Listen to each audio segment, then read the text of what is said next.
प्रिय विद्यार्थियों, औद्योगिक वित्त में जो दीर्घकालीन स्रोत है उसमें अंश पूंजी के बारे में अपन ने जाना। आज अपन जानेंगे अधिमान्य अंश। ये जो टॉपिक है एमकॉम प्रीवियस ईएफएम के विद्यार्थियों के लिए है। पेपर का नाम है इंडस्ट्रियल इकोनॉमिक्स, ये ग्रुप से है, संख्या 104।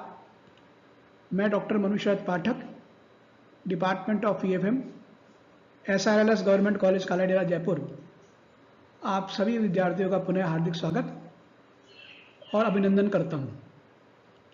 पूर्व अधिकार अंश प्रायः ऋणदाताओं के ब्याज के भुगतान के पश्चात, परंतु सामान्य अंशधारियों के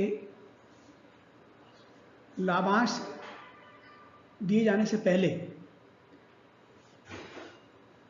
निश्चित दर से इन पर लाभ दिया जाता है। इस दृष्टिकोण से अगर देखा जाए तो सामान्य अंशों से इनकी स्थिति उत्तम होती है, जबकि ऋण पत्रों से कुछ कम उत्तम मानी गई है। इन सब मामलों में मतदान का अधिकार नहीं होता है, यानी इनको, किंतु कंपनी के अंतर नियमों के अनुसार इन्हें कुछ संबंधित मामलों में मतदान का सीमित अधिकार प्राप्त होता है, जिसका उल्लेख पहले से करना आवश्यक है।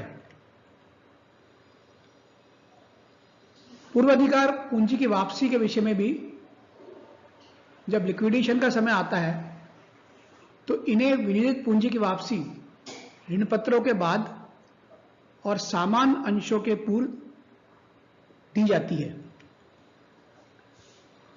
अधिमान जो अंश हैं वो कौन कौन से हैं और वो किस प्रकार से औद्योगिक वित्त को प्रभावित करते हैं, इसको जानना आवश्यक है।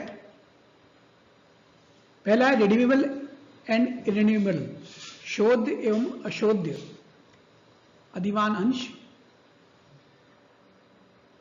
जब भारत में शोध एवं अशोध दोनों प्रकार के अधिमान अंश निर्गमन किए जाते थे, लेकिन 1988 के बाद भारतीय कंपनी ने जो अशोध अधिमान अंश है उनका निर्गमन जो है वो बंद कर दिया। अब केवल रिन्यूएबल का ही निर्गमन किया जा रहा है और इसकी भी अवधि है वह है 10 वर्ष से अधिक नहीं होनी चाहिए। दूसरा है संचयी एवं असंचयी, क्यूमुलेटिव एंड नॉन क्यूमुलेटिव। यदि अधिमान अंश संचयी है तो ऐसी दशा में निश्चित दर से उन पर देय लाभांश अवश्य दिया जाता है, चाहे कंपनी उस वर्ष लाभ उसको हो या नहीं हो। यदि कंपनी किसी वर्ष लाभ नहीं होता तो वे उस वर्ष वाले बकाया लाभांश का अगले वर्ष में होने वाले लाभ में से प्राप्त कर सकते हैं, जबकि नॉन क्यूमुलेटिव में ऐसा नहीं होता है।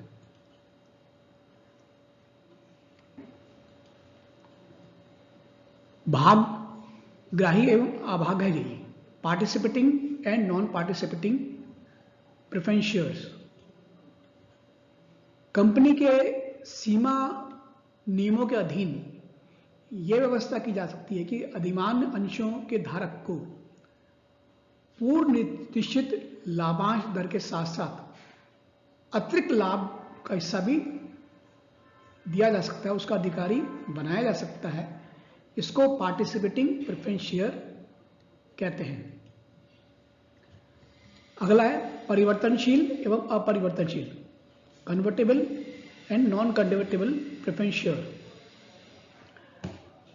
अगर शर्तों में दे रखा है, कंपनी के सीमा नियमों में ऐसी व्यवस्था की गई है कि सामान्य अंशों में इसका परिवर्तन अगर किया जा सकता है और वो रेट निश्चित है तो इसका विकल्प जो है दिया जाता है और वो परिवर्तनशील जो है प्रेफरेंस शेयर कहलाते हैं, जो कि सामान्य अंशों में परिवर्तित हो जाते हैं। अगला है protected and guaranteed shares, preference shares.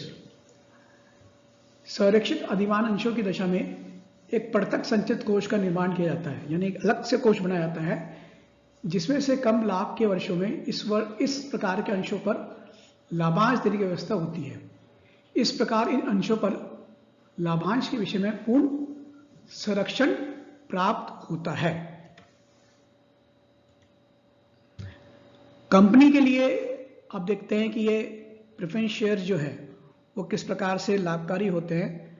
Company के लिए निर्णय लेना कि कितना प्रेफरेंस शेयर इशू करे या नहीं करे, वो किस प्रकार से लिया जाए, तो लाभों के आधार पर वो किया जाता है।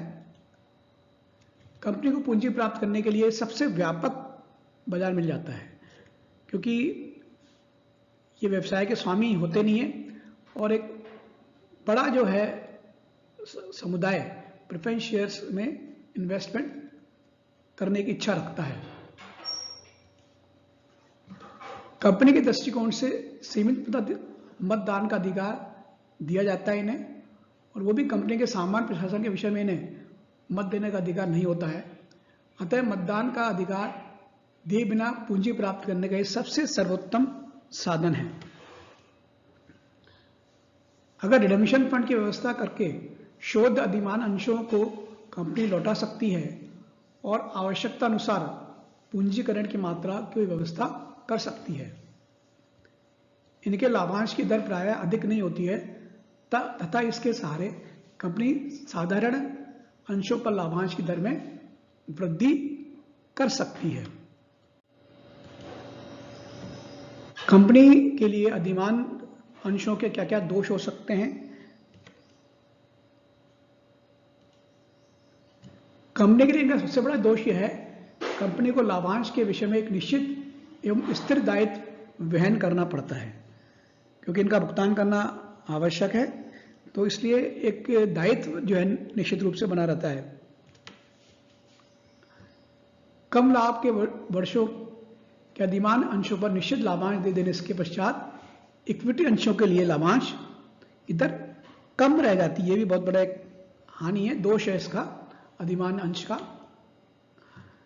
यदि अंतर नियमों में यह व्यवस्था है कि अतिरिक्त अधिमान अंशों और ऋण पत्रों को निर्गमन करने से पूर्व विद्यमान अधिमान अंशधारियों से सहमति लेनी होगी, तो कंपनी इस विषय में आवश्यक रूप से अपने को प्रतिबंधित यानी प्रतिबंध में आ जाती है वो, तब पूंजी निगम के विषय में लोचपूर्ण नीति वो नहीं अपना सकती है।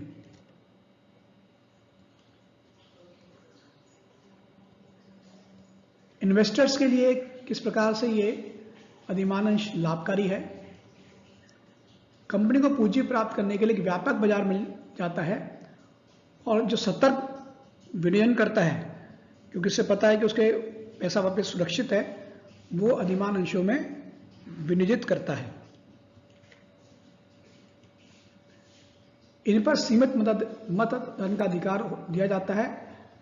कंपनी के सामान्य प्रशासन के विषय में इन्हें मत देने का अधिकार नहीं होता, अतः मतदान का अधिकार दिए बिना पूंजी प्राप्त करने का उत्तम साधन है, और इस प्रकार साधारण अंशधारियों का अधिकार में कंपनी का नियंत्रण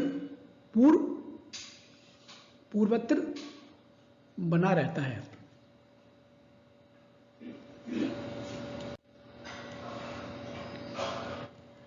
इन्वेस्टर्स के लिए क्या क्या ड्रॉबैक्स हो सकते हैं, क्या क्या दोष हैं? इन्हें मत अधिकार प्राप्त नहीं होता है, केवल सीमित मताधिकार का ही प्रयोग कर सकते हैं, वो भी कुछ दिशा में विशेष स्थिति के अंदर दिशा निर्देशन के अनुसार, और वो केवल अपने हितों की सुरक्षा के लिए कर सकते हैं। तो ये सबसे बड़ा इन्वेस्टर्स के लिए दोष है। कंपनी अवसायन यानी लिक्विडेशन की दशा में इन्हें पूंजी का केवल विनियोजित मूल्य ही प्राप्त होता है, अधिशेष सरप्लस में ये भाग नहीं बांट सकते हो, जैसा कि सामान्य अंशधारियों को प्राप्त होता है। यदि अधिमान अंश शोध है तो रिडम्पशन प्राय कंपनी के विकल्प पर होता है। यह इनकी स्थिति को अनिश्चित बना देता है।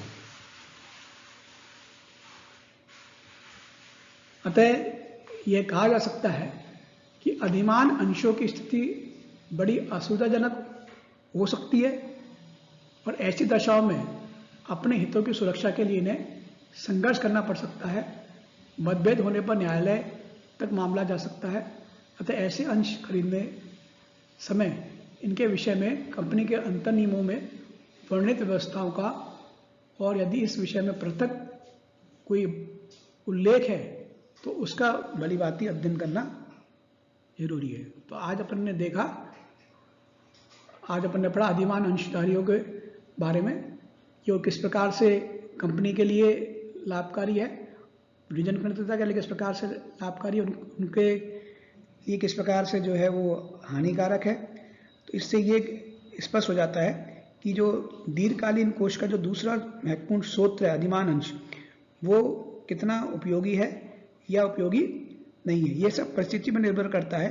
अलग अलग कंपनियों की अलग अलग इंडस्ट्री के अलग अलग परिस्थिति के अनुसार जो है ये निर्णय लेने होते हैं। धन्यवाद।